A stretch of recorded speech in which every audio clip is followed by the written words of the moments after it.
Puji Tuhan, saudara-saudari, kita akan melanjutkan pembahasan di dalam Memorial Day Conference tahun 2025 yang berjudul Persiapan Pengantin Perempuan.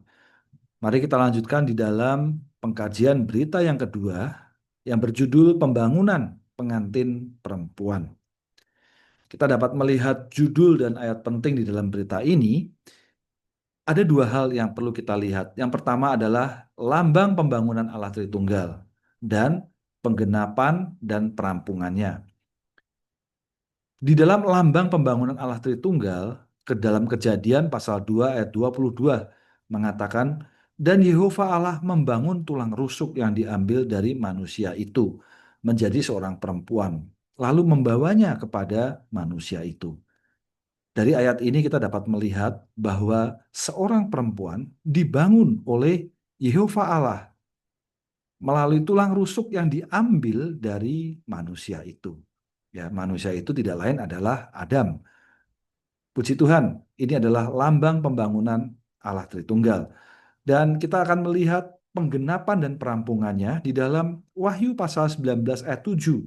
Mengatakan, marilah kita bersukacita dan bersorak-sorai dan memuliakan dia. Karena pernikahan anak domba telah tiba dan istrinya telah mempersiapkan diri.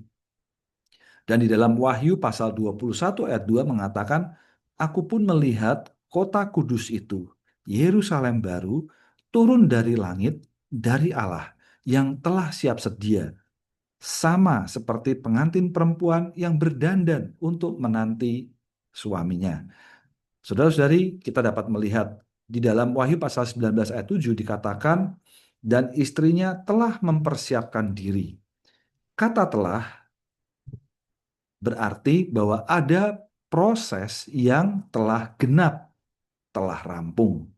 Ya, proses apakah itu? Di dalam Kejadian pasal 2:22 tidak lain adalah proses membangun, ya. Proses membangun tulang rusuk menjadi seorang perempuan. Dan kita dapat melihat di dalam Wahyu pasal 19 ini, seorang perempuan menjadi seorang istri. Puji Tuhan, proses pembangunannya telah rampung, telah genap. Dikatakan telah mempersiapkan diri. Dan perempuan itu menjadi istrinya. Amen. Dan di dalam Wahyu pasal 21 ayat 2, dari istrinya ini adalah kota kudus, adalah Yerusalem baru, adalah pengantin perempuan yang berdandan untuk menanti suaminya. Jadi di sini kita dapat melihat bahwa proses pembangunan ya telah rampung, telah genap, ya, bahwa pengantin perempuan berdandan untuk menanti suaminya. Kiranya dari 3 ayat ini kita dapat melihat bahwa inilah pembangunan pengantin perempuan. Mari kita lanjutkan di dalam struktur dan garis besar berita ini. Ada 3 hal yang perlu kita perhatikan. Yang pertama, kita perlu memperhatikan perihal wahyu. Bahwa pengantin perempuan adalah pembangunan Allah Tritunggal. Setiap kali kita membahas pengantin perempuan, kita perlu terkesan bahwa ini adalah perkara pembangunan. Puji Tuhan ya, bahwa di dalam kapital A sampai B mengatakan bahwa pembangunan adalah wahyu awal dan akhir Alkitab. Ya. Dan kapital C mengatakan kita memasuki hubungan saling mengasihi dengan Allah dan menjadi satu dengan Dia. Wah, puji Tuhan ya. Kemudian Romawi kedua, jalan untuk pembangunan ini ya adalah saling mengasihi, bahwa Allah dan umatnya saling mengasihi. Ya, kapital A sampai F membahas mengasihi Allah dan mengasihi sesama saudara. Kapital H sampai J bahwa kasih adalah jalan pembangunan. Puji Tuhan atas jalan pembangunan. Ya. Kemudian di dalam Romawi yang ketiga, kita dapat melihat bagaimana menghasilkan pengantin perempuan. Nah, kita dapat melihat gambarnya. Di dalam kapital A sampai D, bahwa Adam mencari pasangan tetapi tidak menemukan. Kemudian di dalam kapital E sampai H, Adam mendapatkan pasangan. Dan kapital I sampai J, kita dapat melihat gambaran Adam dan Hawa menempuh kehidupan pernikahan. Semoga dari tiga hal ini boleh mengendalikan pemahaman kita di dalam garis besar berita yang kedua. Mari kita lanjutkan di dalam struktur pembacaan harian. Masih dikendalikan oleh tiga hal, perihal wahyu, perihal jalan, dan perihal gambar. Ya. Mari kita melihat terlebih dahulu di dalam hari yang pertama dan kedua membahas mengenai wahyu pembangunan. Bahwa pengantin perempuan adalah pembangunan Allah Tritunggal. Dan hari yang kedua pengantin perempuan ini merampungkan ketetapan Allah. Kalau kita sudah mengenal bahwa perihal pengantin perempuan ini adalah perihal pembangunan Allah Tritunggal, maka kita akan nampak bahwa pengantin perempuan ini akan merampungkan, ya, apa yang menjadi ketetapan Allah. Amen. Ya, kita dapat melihat bahwa merefleksikan satu sama lain dua pasal awal dan akhir wahyu dalam Alkitab. Kita akan melihat kitab Kejadian dan kitab Wahyu ada korelasinya. Wahyu dalam dua bagian Alkitab adalah pemikiran utama Allah. Dan kita akan memasuki setelah ini ya, saudara-saudari ya. Dan di dalam hari yang kedua, kita melihat bahwa pengantin perempuan korporat merampungkan ada dua aspek ketetapan Allah. Sehingga membuat kita menjadi satu dengan Allah. Amen. Inilah ketetapan Allah. Jalannya bagaimana? Di dalam hari yang ketiga membahas mengenai jalan pembangunan. Bahwa agar Allah dan umatnya menjadi satu, maka harus ada saling mengasihi. Puji Tuhan atas jalannya, yaitu adalah saling mengasihi. Yaitu mengasihi Allah dan mengasihi saudara. Bahwa jalan untuk pembangunan ini adalah kasih. Lalu kita dapat melihat gambar, ya, gambar pembangunan ini. Bahwa Adam mencari pasangan tetapi tidak menemukan, ya. Kemudian bagaimana proses Adam mendapatkan pasangannya.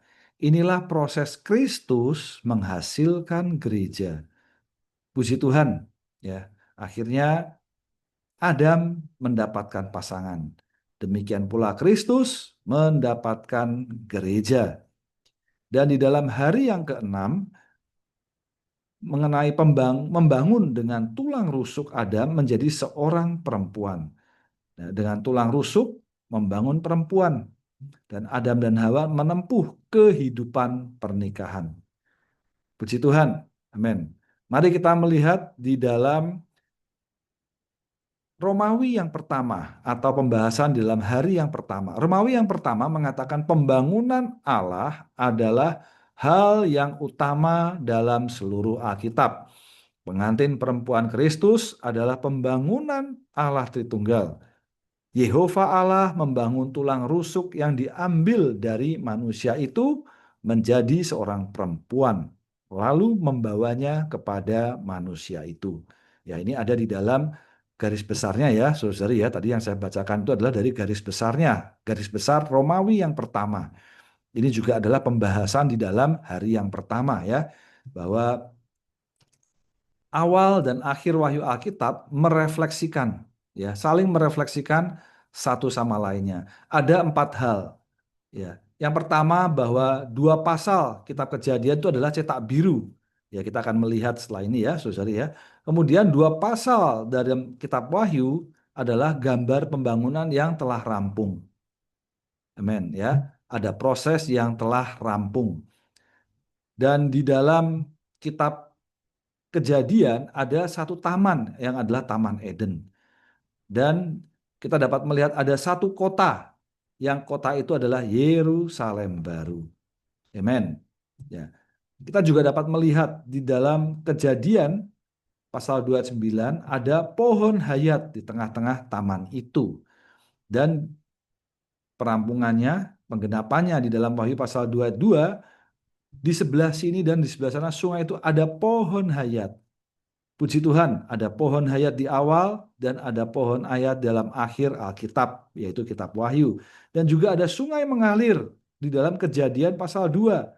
Ayat 10 mengatakan ada sebatang sungai yang mengalir keluar. Dan di dalam Wahyu pasal 22 ayat 1 mengatakan sungai air hayat. di tengah jalan kota itu. Puji Tuhan. Dan kita dapat melihat bahwa ada 3 macam bahan yang perlu kita perhatikan. Di dalam Kejadian pasal 2:12 dikatakan, dan emas di tanah itu baik. Di sana ada damar bedolah dan batu krisopras. Dan di dalam Wahyu pasal 21 ayat 18, 19, dan 21 mengatakan tembok itu terbuat dari permata yaspis. Kota itu sendiri dari emas murni, seperti kaca jernih. Dasar-dasar tembok kota itu dihiasi dengan berbagai permata. 12 pintu gerbang itu adalah 12 mutiara. Nah, saudara, di sini kita dapat melihat ada emas ya, dan juga ada emas murni ya, ada permata ya, ini ada batu krisopras ya, juga ada permata dan ada damar bedolah. Nah, damar bedolah ini adalah getah yang dihasilkan dari tanaman ya. Ya, damar bedolah ini ya, dari getah ini akhirnya menjadi sesuatu yang keras seperti mutiara. Nah, saudara-saudari, kita dapat melihat bahwa apa yang ada di dalam Kejadian juga ada di dalam kitab Wahyu. Dan apa yang ada di dalam kitab Kejadian perihal sepasang suami istri juga ada di dalam kitab Wahyu. Kejadian pasal 2 ayat 24 mengatakan seorang laki-laki akan meninggalkan ayahnya dan ibunya dan bersatu dengan istrinya dan mereka akan menjadi satu daging. Di dalam Wahyu pasal 22:17 bahwa roh itu dan pengantin perempuan. Nah, ini bersatu ya, akan bersatu dengan istrinya menjadi satu daging. Roh itu dan pengantin perempuan. Jelas bahwa ini adalah sepasang suami istri. Roh itu dan pengantin perempuan. Selanjutnya kita dapat melihat pengantin perempuan Kristus adalah pembangunan Allah. Amen, ya. Bahwa pengantin perempuan adalah perihal pembangunan. Bahwa awal dan akhir wahyu Alkitab merefleksikan satu sama lain. Amen. Nah, apa yang direfleksikan? Mari kita melihat bahwa ada 4 hal yang bersesuaian. Ada pohon hayat, ya, ada sungai hayat yang mengalir, ya, juga ada 3 bahan yang mustika, dan ada sepasang suami istri, ya. 1, 2, ini ya, bahan yang mustika dan sepasang suami istri, ada 4 ya. Pohon hayat, sungai mengalir, bahan yang mustika, dan sepasang suami istri. Nah, kita dapat melihat, saudara ya, bahwa di dalam Kejadian pasal 2:22 mengatakan, dan Yehova Allah membangun tulang rusuk yang diambil dari manusia itu menjadi seorang perempuan lalu membawanya kepada manusia itu. Di dalam Wahyu pasal 21 ayat 2 mengatakan, aku pun melihat kota kudus itu, Yerusalem baru, turun dari langit dari Allah yang telah siap sedia, sama seperti pengantin perempuan yang berdandan untuk menanti suaminya. Di dalam Kejadian pasal 2 ada Allah yang membangun ya. Dan kita dapat melihat bahwa prosesnya telah rampung ya. Ya, telah rampung. Kemudian ada manusia itu ya. Ya, seorang perempuan ya. Kemudian ini boleh menjadi kota kudus, menjadi Yerusalem baru.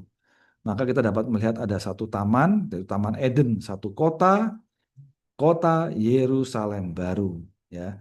Puji Tuhan. Dan inilah pemikiran utama Allah, yaitu perihal hayat dan pembangunan. Di dalam 1 Korintus pasal 3:9 mengatakan, karena kami adalah sekerja Allah, kamu adalah ladang Allah, bangunan Allah. Nah, perkara ladang adalah perkara hayat. Ladang itu dipenuhi dengan tanaman berhayat, ya, sehingga ladang itu, tanaman itu dalam proses hayat itu dari kemudaannya sampai kepada kematangannya. Dan inilah pembangunan Allah, ya. Hayat yang bertumbuh, dewasa dan matang, inilah pembangunan Allah. Maka kita dapat melihat bahwa ini ada supply, ada pengubahan, ada pembangunan sehingga ada ekspresi dan wakil. Kita dapat menikmati Kristus sebagai pohon hayat yang adalah makanan sejati ya bagi kenikmatan kita. Kita juga akan mengalami aliran air hidup, air hayat yang melalui aliran ini kita mengalami pengubahan. kita mengalami transformasi ya dari tanah liat menjadi bahan yang berharga. Kemudian sebagai bahan-bahan yang diubah, kita harus dibangun bersama dengan orang lain, yaitu pengantin perempuan Kristus. Pengantin perempuan ini dibangun bersama. Dengan demikian kita adalah ekspresi dan wakil Allah dan pengantin perempuan Kristus. Puji Tuhan. Ya, jadi ini adalah perkara pembangunan Allah. Selanjutnya, kita dapat melihat di dalam hari yang kedua. Ya, ini membahas di dalam Romawi yang pertama, bagian B nomor 4 dan 5 sampai dengan kapital C. Ya, bahwa pengantin perempuan merampungkan ketetapan Allah. Ya, kita dapat melihat perihal merampungkan dua aspek ketetapan Allah sehingga membuat kita menjadi satu dengan Allah. Di dalam Wahyu pasal 19 ayat 7 mengatakan pernikahan anak domba telah tiba dan istrinya telah mempersiapkan diri. Nah, kita dapat melihat bahwa perihal telah tiba, ya ini adalah pekerjaan Roh Kudus yang terus-menerus selama berabad-abad dan akhirnya mencapai kepada sasaran bahwa pengantin perempuan ya istri telah siap sedia ya. Telah siap sedia ini adalah kaum beriman pemenang, siap sedia kerajaan datang. Jadi kaum beriman yang telah dewasa, matang di dalam hayat. Amen. Ya, pengantin perempuan yang telah mempersiapkan diri. Dua aspek ketetapan Allah bahwa Yerusalem baru memiliki gambar penuh Allah, membuat Allah dimuliakan. Aspek yang kedua bahwa Yerusalem baru ini menaklukkan musuh, menaklukkan bumi dan melaksanakan kekuasaan Allah atas alam semesta bersama dengan kuasa pemerintahannya. Kita bersama-sama berkuasa, ya, menaklukkan musuh Allah. Maka kita dapat melihat di dalam bagian pembahasan ini, khususnya di dalam berita yang terakhir, bahwa sasaran pengantin perempuan adalah sebagai pejuang korporat yang mengalahkan, ya, menaklukkan musuh Allah. Ya. Amen. Puji Tuhan. Ya, kita dapat melihat bahwa ini adalah dua aspek ketetapan Allah sebagai ekspresi, yaitu Allah yang dimuliakan dan bersama-sama dengan Dia melaksanakan kekuasaan Allah. Amen. Ya. Sehingga membuat kita menjadi satu dengan Allah. Di dalam Kejadian pasal 2 ayat 21, ya, juga ayat 22 dan 24.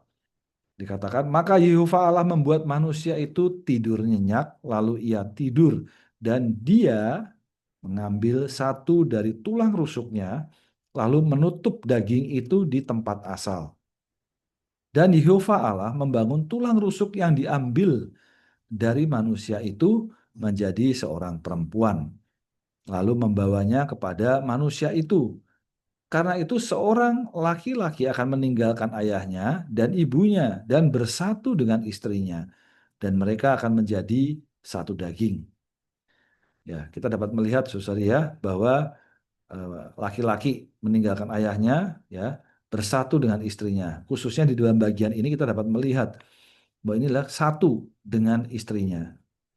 Ini adalah hubungan saling mengasihi. Ketika kita umat Allah memasuki hubungan, ya, saling mengasihi dengan Allah. Puji Tuhan bahwa hubungan kita hubungan yang manis, yaitu hubungan kasih. Juga adalah hubungan hayat. Kita menerima hayatnya menjadi seperti Hawa menerima hayat Adam.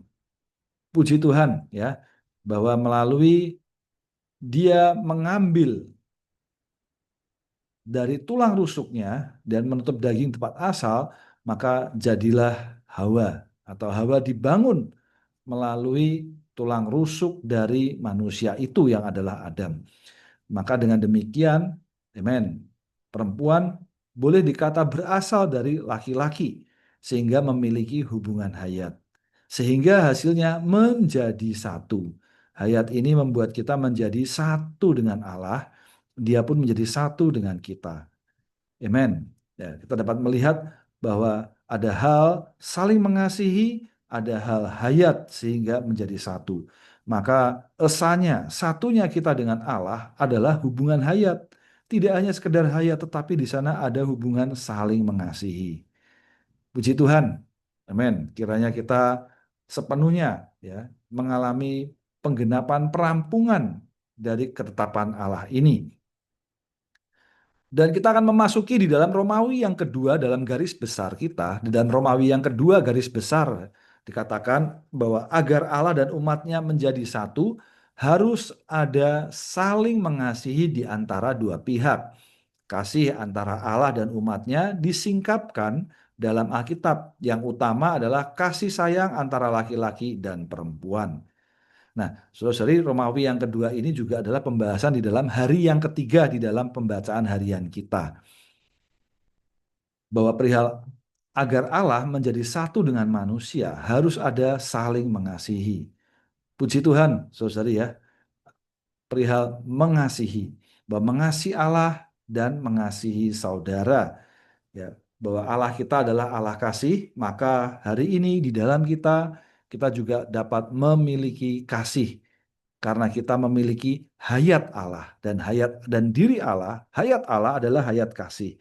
Amen. Yeremia pasal 31 ayat 3 mengatakan, Tuhan menampakkan diri kepadaku dari jauh, berfirman, aku mengasihi kamu dengan kasih yang kekal. Sebab itu aku menarikmu dengan kebaikan kasih. Puji Tuhan, dari Yeremia pasal 31 ini kita dapat melihat ada kasih yang kekal. Ya, bahwa Yehova mengasihi kita dengan kasih yang kekal. Selanjutnya di dalam 1 Yohanes pasal 4 ayat 19 mengatakan kita mengasihi karena Allah lebih dahulu mengasihi kita. Amin. Ayat ini sudah sangat jelas ya, saudara ya. Kita mampu mengasihi karena ada teladannya, yaitu bahwa Allah lebih dulu mengasihi kita. Puji Tuhan. Dalam 1 Yohanes pasal 4 ayat 21 mengatakan inilah perintah yang kita terima dari Dia. Siapa yang mengasihi Allah, dia harus juga mengasihi saudaranya. Amin. Kalau kita mengatakan kita mengasihi Allah, maka kita juga mengasihi saudara kita. Ya, bahwa kasih antara Allah dan umatnya disingkapkan dalam Alkitab. Ini adalah terutama kasih sayang antara laki-laki dan perempuan. Amin. Ya, bahwa Kristus adalah kekasih kita dan kita semua adalah mempelai perempuannya. Kita semua di hadapan Allah adalah perempuan. Saudara-saudari, meskipun secara gender kita laki-laki dan secara gender adalah perempuan, ya, saudari adalah perempuan, laki-laki adalah saudara, tetapi di hadapan Allah kita semua adalah perempuan. Sehingga kita semua, baik laki-laki dan perempuan, kita ini adalah mempelai perempuannya secara korporat. Kita adalah secara korporat sebagai satu kesatuan ya, satu pribadi ya, satu entitas, kita boleh menjadi mempelai perempuannya. Puji Tuhan ya, bahwa ketika umat Allah mengasihi Allah, dia meluangkan waktu bersekutu dengannya dalam firman-Nya. Bahwa Allah menginfus mereka dengan unsurnya.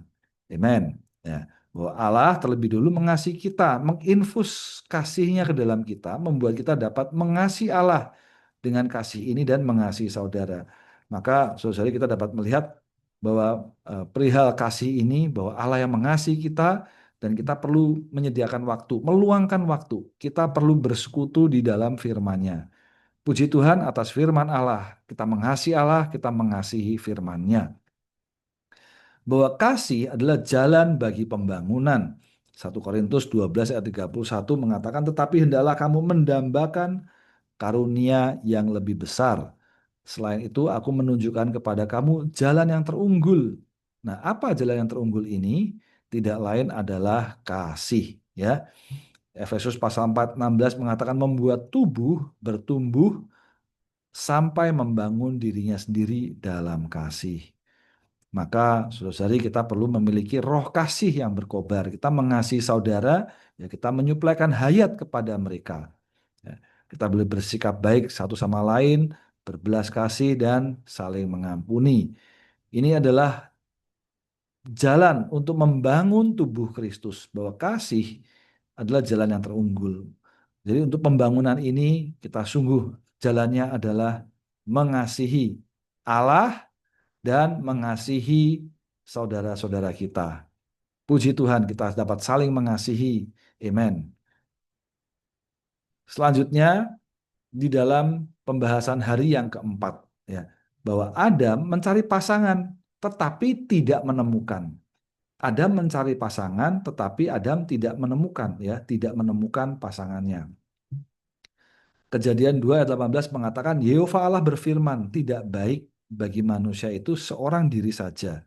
Aku akan menjadikan penolong untuknya sebagai pasangannya. Jelas bahwa Yehova berkata, ya, Allah berkata tidak baik bagi manusia itu seorang diri saja, ya. Nah, tidak baik bahwa Adam itu melambangkan Allah dalam Kristus yang adalah suami sejati semesta, sedang mencari istri bagi dirinya sendiri.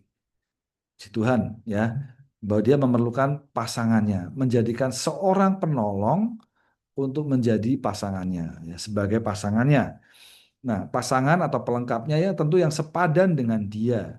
Jadi meskipun Allah, Kristus adalah mutlak dan sepenuhnya kekal, tetapi dia tidak lengkap tanpa gereja sebagai istrinya.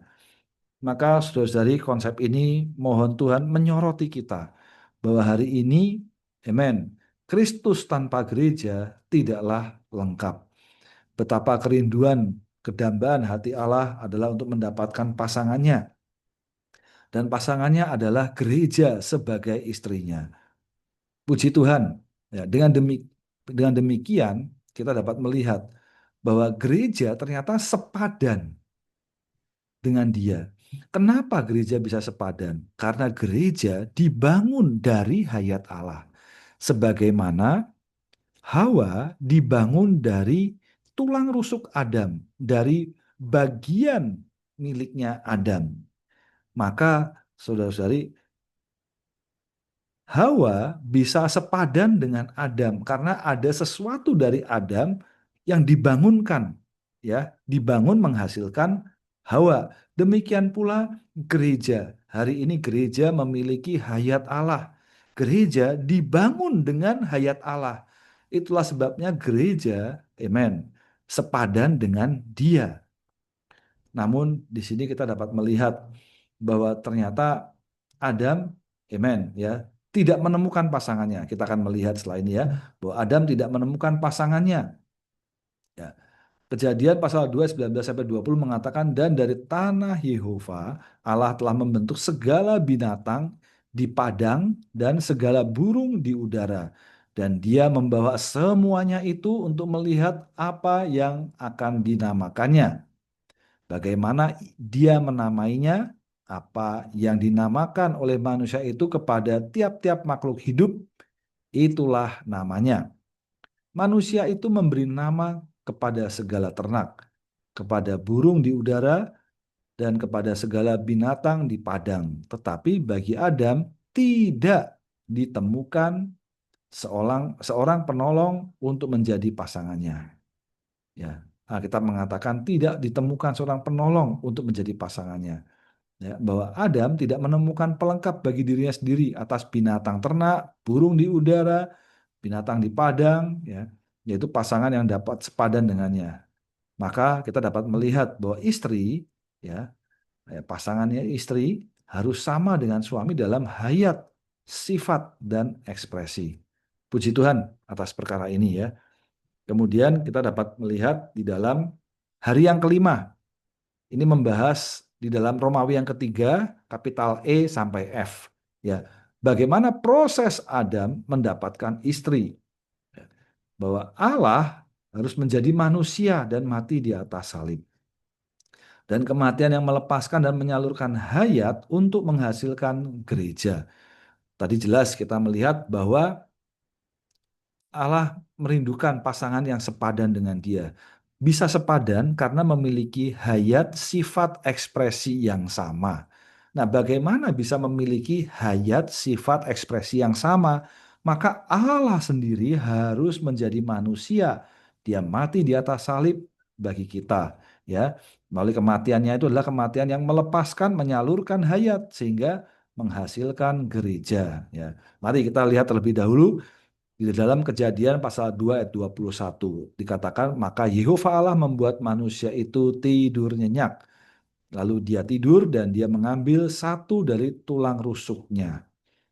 Nah, di sini kita dapat melihat perihal menjadi tubuh daging, bahwa Allah mau menghasilkan satu pelengkap bagi dirinya sendiri, pertama-tama menjadi manusia. ya, dilambangkan oleh Allah menciptakan Adam. Namun Adam ini harus mengalami tidur nyenyak. Nah, saudara-saudari, perihal tidur nyenyak dalam Alkitab itu mengandung arti, ya, dia harus mati, ya, harus mati. Maka ketika mengatakan bahwa Allah membuat manusia itu tidur nyenyak, maka manusia itu tidak lain adalah Adam. Adam tidur nyenyak, artinya Adam, ya, eh, yang adalah Adam yang akhir, ya, Kristus harus mengalami kematian. Jadi mati di atas salib, bahwa Adam tidur nyenyak untuk menghasilkan Hawa sebagai istrinya, melambangkan kematian Kristus di atas salib untuk menghasilkan gereja sebagai pasangannya. Ini jelas bahwa kata manusia itu tidak lain adalah Adam, dan Kristus adalah Adam yang akhir, ya. Puji Tuhan. Dan manusia itu tidur nyenyak. Hari ini, ya, Tuhan Yesus telah mati di atas kayu salib, ya. Tidur nyenyak tidak lain adalah mati. Matinya adalah di atas kayu salib, sehingga kematian yang demikian dapat melepaskan dan menyalurkan hajat. Nah, di dalam Yohanes 12 ayat 24 mengatakan, jika biji gandum tidak jatuh ke dalam tanah dan mati, gandum itu tetap satu biji. Tetapi jika mati, gandum itu menghasilkan banyak buah.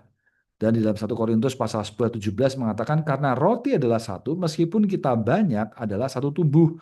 Karena kita semua berbagian dalam satu roti ini. Jadi di dalam kematian Kristus, ya, kematian yang melepaskan hayat, dia menyalurkan, mengembangbiakan, melipat gandakan dan mereproduksi hayat, sehingga hasilnya, ya, kita adalah banyak. Meskipun kita banyak. Nah, kata banyak ini dihasilkan melalui hayat yang dilepaskan, hayat yang disalurkan, sehingga dapat berkembang biak, berlipat ganda, dan mereproduksi. Sehingga meskipun kita banyak adalah satu tubuh. Puji Tuhan, ya. Meskipun kita banyak adalah satu tubuh. Bahwa kematian Kristus seperti butir biji gandum jatuh ke dalam tanah dan mati, menghasilkan banyak buah, agar menjadi roti yang menyusun tubuhnya, ya. Jadi dari gandum, ya, gandum ini perlu menghasilkan banyak banyak gandum, ya, dan banyak gandum itu digiling menjadi roti, ya, menjadi sebuah adonan menjadi roti, ya. Ini akhirnya terbangun, ya. Jadi gandum ini tidak bisa gandum yang mentah, perlu gandum yang melewati proses, ya, eh, proses membuat adonan, sehingga akhirnya dari adonan itu menjadi roti, ya. Ya, gambaran itu adalah gambaran bagaimana dia menyusun tubuhnya, ya. Maka melalui proses yang demikian membuat manusia menjadi sama dengan Allah dalam hayat dan sifat sebagai pasangannya yang sepadan dengannya. Puji Tuhan, kiranya kita semakin jelas terhadap perkara ini. Bahwa hari ini, amen, ya, bahwa manusia bisa menjadi sama dengan Allah dalam hayat dan sifat, ya, bukan dalam kealahannya. Sehingga kita dapat menjadi pasangannya yang sepadan dengan Dia, memiliki hayat dan sifat yang sama. Puji Tuhan. Kemudian di dalam hari yang keenam, kita dapat melihat hari yang keenam membahas di dalam Romawi ketiga, kapital G sampai J, ya, bahwa membangun tulang rusuk yang diambil dari Adam menjadi seorang perempuan, ya, dengan tulang rusuk membangun perempuan. Di dalam Kejadian pasal 2 ayat 22 mengatakan, dan Yehova Allah membangun tulang rusuk yang diambil dari manusia itu menjadi seorang perempuan, lalu membawanya kepada manusia itu. Ya, Kejadian 2 ayat 23 ayat selanjutnya, kali ini inilah tulang dari tulangku dan daging dari dagingku. Dia ini akan dinamai perempuan sebab dia diambil dari laki-laki. Yohanes pasal 19 ayat 34 mengatakan, sebaliknya seorang dari antara prajurit itu menikam rusuknya dengan tombak dan segera mengalir keluar darah dan air. Nah, saudara, kita perlu melihat perihal tulang rusuk. Ya, tulang rusuk ini adalah miliknya manusia itu, ya, miliknya Adam. Melambangkan bahwa hayat kekal Kristus tidak dapat dipatahkan, tidak dapat rusak, yang mengalir keluar dari rusuknya yang ditombak. Nah, saudara-saudari, kita dapat melihat bahwa kematian Tuhan adalah kematian yang menggenapkan nubuat, bahwa tidak ada satu pun tulangnya yang dipatahkan. Dan ini boleh melambangkan, ya, menggambarkan kepada kita bahwa perihal ya, tulang-tulang yang tidak dipatahkan ini adalah bahwa hayat kekal Kristus tidak dapat dipatahkan, tidak dapat rusak, mengalir keluar ya dari rusuk yang ditombak. Kemudian kita melihat perkara pembangunan. Ya, di dalam Kejadian pasal 2:22 tidak mengatakan bahwa Hawa diciptakan tetapi dibangun, ya. Jadi bahwa Hawa ya diambil, jadi bahwa Hawa ini ya dibangun dari tulang rusuk. Ya, Hawa dibangun dari tulang rusuk. Amen, ya. Melambangkan pembangunan gereja dengan hayat kebangkitan. Amen. Dan perempuan ya, perempuan hanya yang berasal dari Kristus dan hayat kebangkitannya baru dapat menjadi pelengkapnya sebagai pasangannya. Gereja adalah yang berasal dari produk murni Kristus. Gereja adalah milik Kristus, milik kebangkitan dan surgawi. Puji Tuhan, ya, bahwa hari ini, amin, bahwa gereja adalah miliknya, ya, milik kebangkitan dan bersifat surgawi. Inilah kehidupan pernikahan Adam dan Hawa. Di dalam Kejadian pasal 2:24 mengatakan, karena itu seorang laki-laki akan meninggalkan ayahnya dan ibunya dan bersatu dengan istrinya dan mereka akan menjadi satu daging. Dan di dalam Wahyu pasal 22:17 mengatakan roh itu dan pengantin perempuan. Puji Tuhan atas roh itu dan pengantin perempuan berkata, datanglah. Bahwa Adam dan Hawa menjadi satu. Ya, ini jelas ya, menjadi satu daging sehingga roh itu dan pengantin perempuan. Kita dapat melihat bahwa perkara roh itu dan pengantin perempuan adalah perkara kesatuan, satu. Ya, satu. Roh itu dan pengantin perempuan menjadi satu daging. Bahwa Adam dan Hawa menjadi satu menempuh kehidupan pernikahan bersama sebagai suami istri. Ini menggambarkan bahwa dalam Yerusalem baru, Allah Tritunggal yang telah melewati proses dan rampung sempurna sebagai suami semesta, dan umat yang ditebus, dilahirkan kembali, diubah dan dimuliakan, menempuh kehidupan pernikahan sebagai suami istri selama-lamanya. Oh, saudari, kehidupan suami istri adalah kehidupan yang saling mengasihi, saling di dalam kasih yang ilahi, saling mengasihi satu dengan yang lain. Maka puji Tuhan, ya, ini adalah kehidupan pernikahan suami istri selama-lamanya. Ya, kekasih kita Kristus akan mengasihi gereja. Kita boleh menjadi kekasihnya, ya, pasangannya yang sepadan dengan dia adalah untuk mengasihinya. Ya, puji Tuhan. Ya, kemudian kita boleh melihat perkara menciptakan, membentuk dan membangun. Perkara mencipta adalah menciptakan dari yang tidak ada menjadi ada. Ya, di dalam Kejadian 1:27 bahwa Allah itu menciptakan manusia itu, ya, menciptakan. Tadinya tidak ada, menjadi ada. Bagaimana dia menciptakan adalah menurut gambarnya sendiri. Dan di dalam pasal 2 dia membentuk, ya, form, membentuk. Yehova Allah membentuk manusia itu dari debu dan tanah. Amin. Kita dapat melihat bahwa ini adalah atas gambarnya, ya, materialnya adalah debu tanah dan akhirnya hasilnya perkara pembangunan, ya. Ya, membangun dengan hayat kebangkitan. Kejadian 2:22 mengatakan dan Yehova Allah membangun tulang rusuk yang diambil dari manusia itu menjadi seorang perempuan. Puji Tuhan, ya. Dari gambar dengan debu tanah menjadi seorang perempuan. Amen. Puji Tuhan bahwa perempuan, ya, pertama manusia itu diciptakan, akhirnya dibentuk dan baru dibangun. Amen. Nah, Is adalah laki-laki dan Ishah adalah perempuan. Ketika Adam melihat Hawa, dia berkata bahwa dia ini akan dinamai perempuan.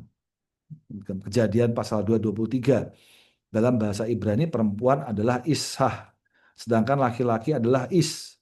Dua kata ini merupakan akar kata yang sama. Laki-laki adalah Is, perempuan adalah Is ditambah Sah, menjadi Ishah. Hawa dihasilkan dari Is, maka dia adalah Ishah. Gereja adalah bagian yang dihasilkan dari Kristus dan dapat kembali kepada Kristus. Gereja berasal dari Kristus, milik Kristus dan dapat menjadi satu. Ini baru merupakan gereja. Puji Tuhan. Ya, kita perlu belajar memiliki identifikasi sumbernya. Kita belajar mengidentifikasi sumbernya. Saya telah mengamati dan mengidentifikasi perkara sumber dalam sidang-sidang kita. Lebih dari 30 tahun saya telah banyak belajar dari pengamatan ini. Kita harus belajar pelajaran agar diselamatkan dari manusia alamiah. Pelajaran terpenting yang harus kita pelajari bukan apakah kita harus melakukan sesuatu, melainkan tindakan kita berasal dari sumber yang mana. Sebagai penutup, saudari, ada 3 hal yang perlu kita perhatikan. Bahwa hayat adalah bagi pembangunan. Namun jalan untuk pembangunan adalah melalui kasih. Puji Tuhan, dengan demikian, amen. Ya, dengan apa adanya miliknya, ya, Kristus, ya tulang rusuk, dengan tulang rusuk dia membangun gereja. Puji Tuhan, ya atas hayat, atas kasih, atas tulang rusuk. Amen. Inilah pembangunan pengantin perempuan. Mulia bagi Tuhan. Amin.